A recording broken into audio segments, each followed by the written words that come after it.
नमस्कार। एक कोबर गीत सुनू। री माझी मारे माझी माँ बूंदा पड़िए गेला कोबर घर जरे कदी पहेरी माझी मारी माझी माँ बूंदा पड़िए गेला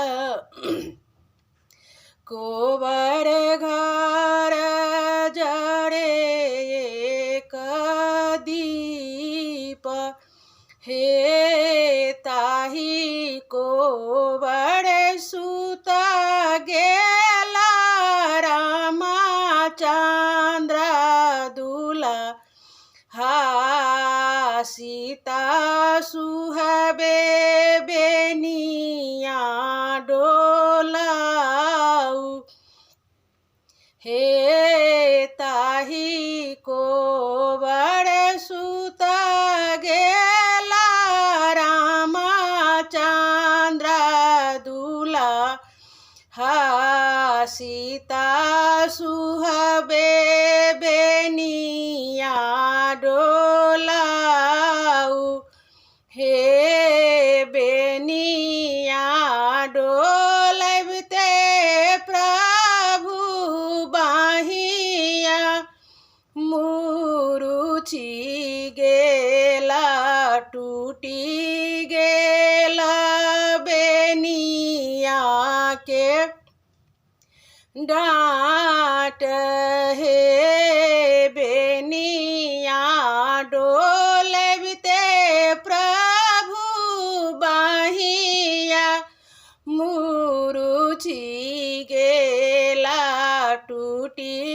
गेला बेनिया के डांट हे बेनिया के कारण धानी आहूँ मारी खाए बाको ना टूटला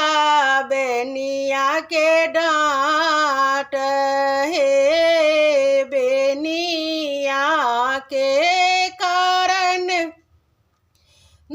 धानिया हूँ मारी खाए बाको ना टूटला बेनिया के डांट हे के करा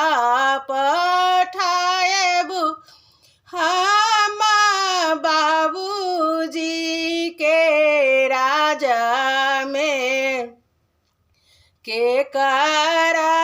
पठाएब भैया के गाम हे के करा पठाएब हम बाबूजी के राजा में के करा पठाएब भैया के गाम हे के करा पठाएब हम अम्मा जी के पास में हम धानी नैहर चली जाब हे के करा पठाएब हम अम्मा जी के पास में हम धानी नैहर चली जाब हे खावा सा पठाएब हम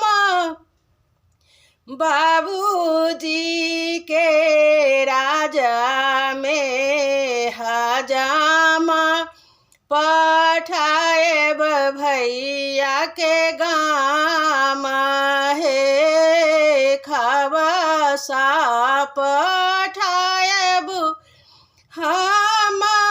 बाबूजी के राज में हजाम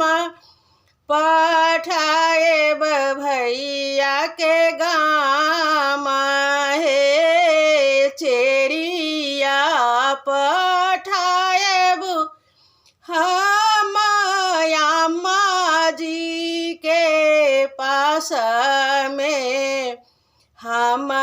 धानी नैहर चली जा बहे चेरिया पठाएब हम अम्मा जी के पास में हम धानी नैहर चली जाब हे रीमा